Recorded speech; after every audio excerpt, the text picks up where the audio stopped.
Raphael Varane lifts the lid on Manchester United's lack of structure, exposing the chaos behind the scenes. The Glazers' financial mismanagement officially hits the £1 billion mark. Ruben Amorim is furious over the dressing room links, and United are confident of landing Matheus Cunha, but on one condition. All this plus more in today's video as we run through all the latest Manchester United news and transfer news that will keep you right up to date with everything. Welcome to Man United Review. My name's Jamie. Before we get into it, smash a like on the video and let's jump straight into it. So let's kick off with the Raphael Varane quotes. Now, we did a fantastic interview yesterday in The Athletic. I encourage anyone to go and check it out. Really good, really detailed, really kind of specific around not just about his career and, obviously I'm a United fan, so I'm interested in what he had to say regarding Manchester United. So we'll go through some of the kind of comments that he made. But again, I'd encourage anyone to go and check it out on The Athletic. So this was one of the first things I wanted to pick up. So he said, in Madrid, there is a defined way of doing things at all levels of the club. In Manchester, it is not clear or defined enough to know how to recruit, how to play, how to communicate. There were not the same procedures, the same process, the same structure. It is not the responsibility of one person. That is the problem. We do not even know who is responsible. It must be due to the overall structure and the organisation. There were too many people involved in the decision-making process. We did not know who was actually making the decisions. I cannot say who was responsible. I do not know. That's insane from Raphael Varane. Like, I knew it was a shit show behind the scenes at United, right?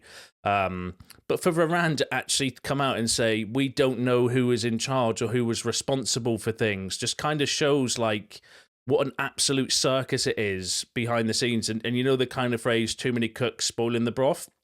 That's exactly what I think about is United, where there's just been a clear lack of direction, lack of leadership.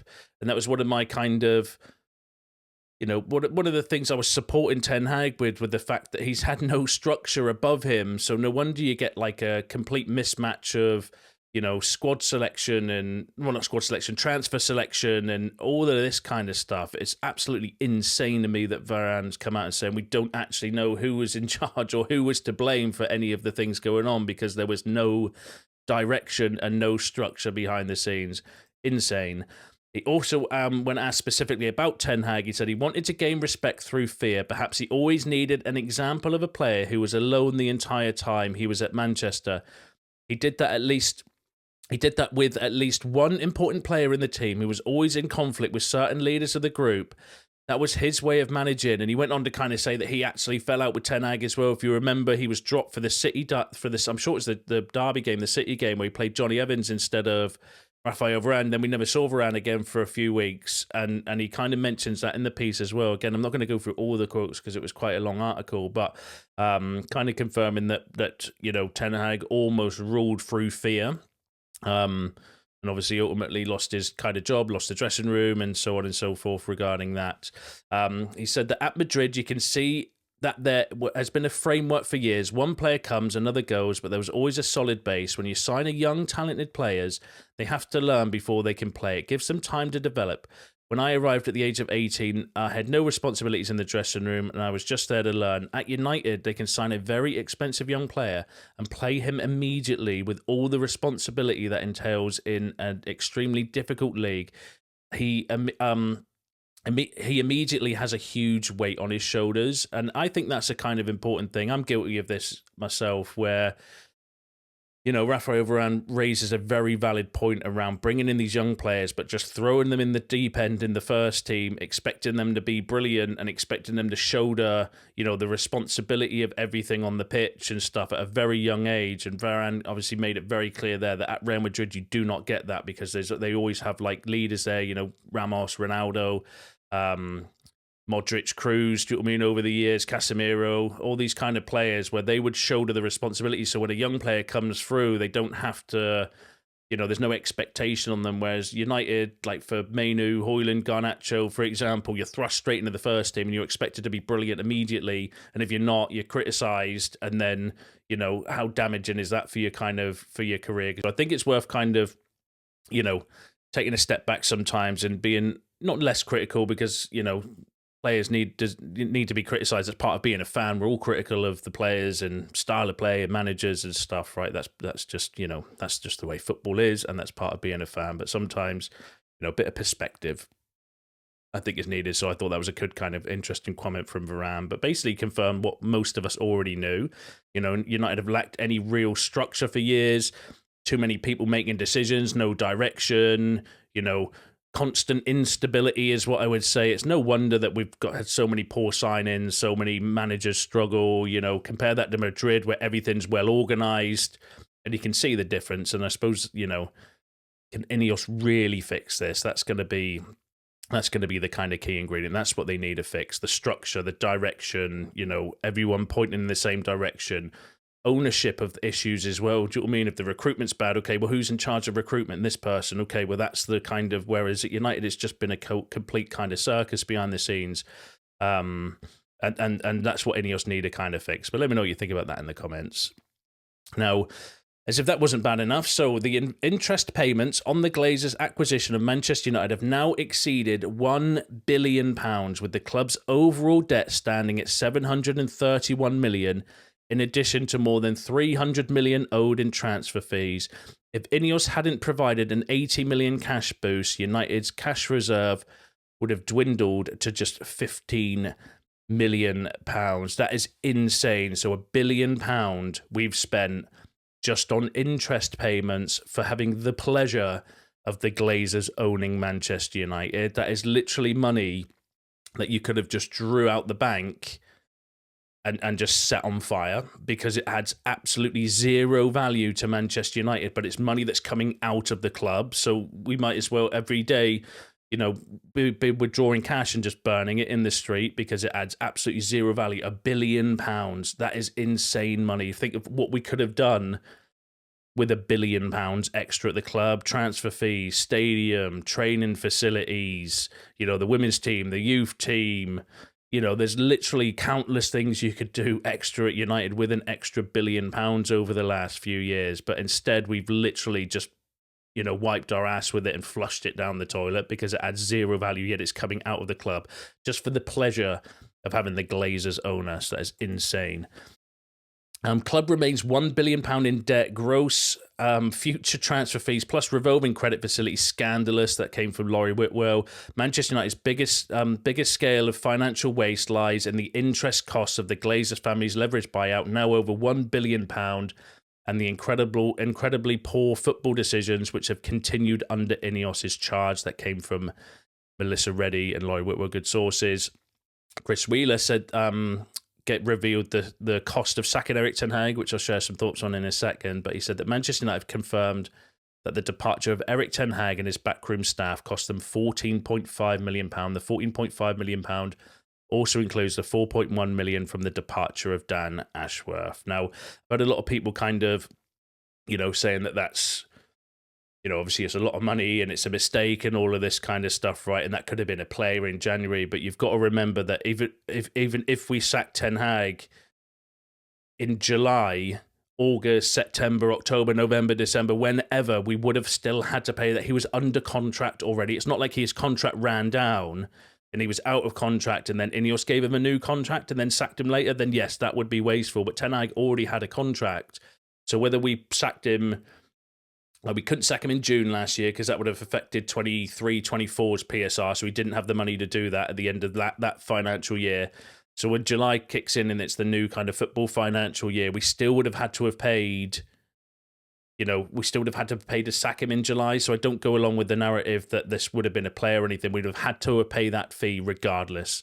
It's just we happened to have done it in October, was it, or November time, which was stupid. So the timing of sacking Ten Hag is the issue for me. And then obviously the Dan Ashworth situation was a total shit show, wasn't it? Waiting all that time to get him in, spending $3 million, I think we got him for, and then wasting £4 million to sack him as well. I could go along with that being a stupid mistake from INEOS, but the Ten Hag one is irrelevant. When you sack him, you would have had to have paid that kind of fee. But the kind of criticism I have of INEOS for that is you hired everybody around him, Van Nistelrooy, Rene Hack, new coaches, and then sacked him. Do you know what I mean? When you could have just done that in July, maybe would have saved a bit of money with their kind of severance packages and stuff. But again, it doesn't matter when we sacked Ten Hag, we would have had to have paid him off because he was under contract at the time INEOS came in as well. But the Dan Ashworth one is a total mess. And then just on the director of football, Manchester United is still deciding whether to replace Dan Ashworth as sporting director.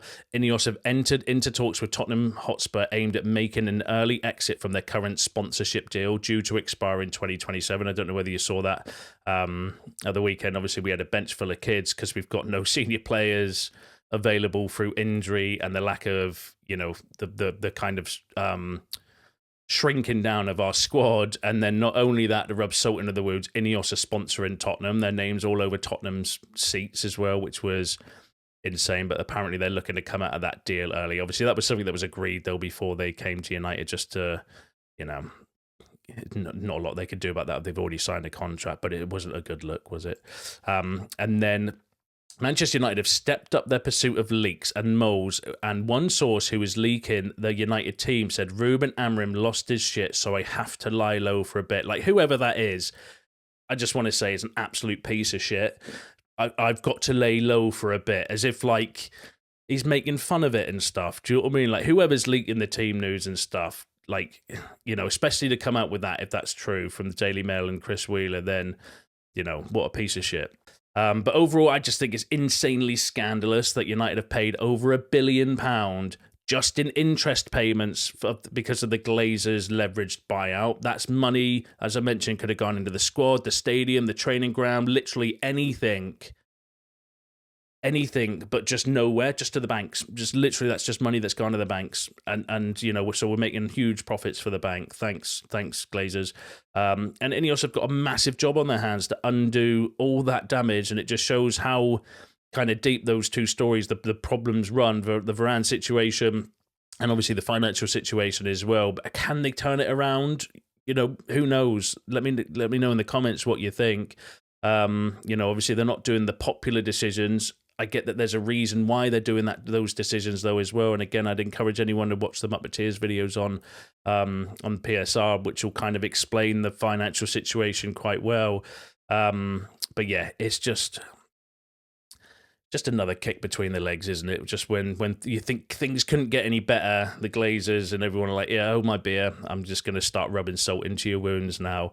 But let me know what you think in the comments. Now let's go through some transfer news. So Manchester United will be ready to trigger Cunha's release clause if Garnacho heads through the exit door during the summer transfer window. Influential figures at Manchester United are optimistic that Cunha will be open to heading to Old Trafford. Cunha has been earmarked as a potential option to head to Manchester United, as Garnacho is among the big names who could be allowed to embark on a fresh challenge in the summer due to doubts over whether he fits well enough into Amorim's preferred system. He is their number one target. He is the number one target for their attack, and he is a huge fan. So that came from Dean Jones via Give Me Sport as well. Now, Dean Jones is a decent source, not the most credible though. He's not an Ornstein or a Romano, but can be fairly decent as well. Saying that obviously Matheus Cunha potentially being lined up as Garnacho's replacement, and that will be an interesting one. So apparently they're ready to trigger his release clause. I think it's £62 million, but only if Garnacho is sold. So basically, if they think that Garnacho doesn't fit Amorim's system, he could be moved on. Cunha is seen as a better fit for that style of play. I would agree as well at the moment. And Cunha is a quality player, like his good link-up play, works hard, presses, would fit into that system. He's playing it at Wolves as well. But, is he the answer to United's attacking issues? Let me know in the comments. He's not a clinical goal scorer, but he would be someone that would add creativity in abundance to our attack. Good movement, good passing. Like, he's a top quality player, I think.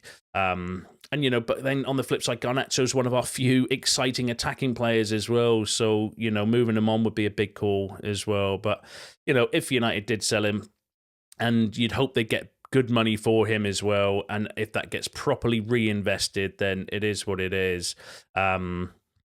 but also it kind of shows, if the story is to be believed, the planning for the summer as well. We've obviously had Kenda talk over the last couple of days as well. That looks like that's kind of heating up. If this is to be believed, then, if we are starting to kind of plan ahead, then it looks like we could, go into the market early in the transfer window, which is something we've never really done before. We're always dragging our feet at the end, panic buying and, scraping the barrel or overpaying for players and stuff.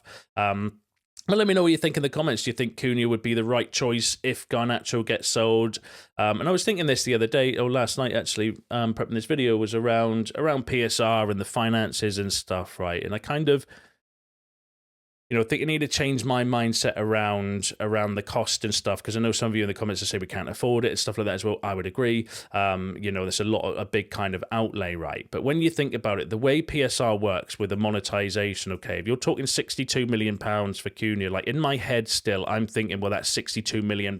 You've got to pay outright for him, but that's not the way the PSR rule works. If you spend £62 million on Cunha, and it's a 5-year contract, for example, right, it actually works out that your outlay for that season is £12.4 million, because of monetization, it spreads out that cost over the length of that player's contract. So all of a sudden, if you're thinking, well, United have got an £80 million budget this transfer window, well, that's only £12.4 million of that £80 million budget. I hope that makes sense, because I always think of it probably like some of you do in the comments, where you're like, well, we don't have 80 million quid, and we don't. We don't have that amount of cash just to go to Wolves and say, here is 80 million or 60 million or whatever the kind of fee is for a player, right? We don't have that cash available. We've just seen the books. All the financial results have been leaked, and we are in an absolute mess when it comes to the finances. But that's not how PSR works. It only goes down as a £12.4 million loss for Cunha for £62 million. So that then still gives you wiggle room, like the the Kenda deal, for example. That one's looking, I think it'll be done around £40 million.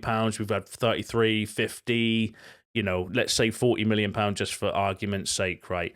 That's not us giving Sporting £40 million cash in the summer. That works out, if you do it over a 5-year contract, it's £8 million for our transfer window. So all of a sudden, you've got 8 million, and then it's 12 millions for Cunha. That's only 20 million quid in our transfer budget, on our PSR books for the summer. I hope this is making sense.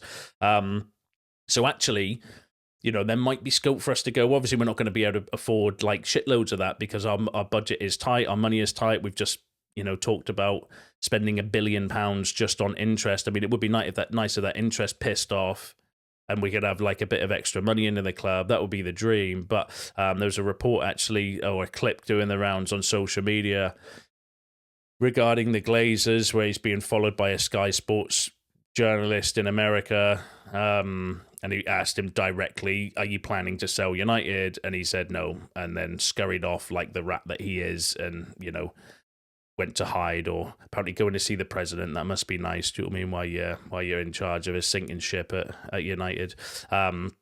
But let me know what you think about that in the comments. Let me know what you think about all the other topics discussed in today's video, because that's you all up to date with the latest Manchester United news and transfer news. Smash a like on the video on your way out. Subscribe to the channel if you are new. See you in the next one.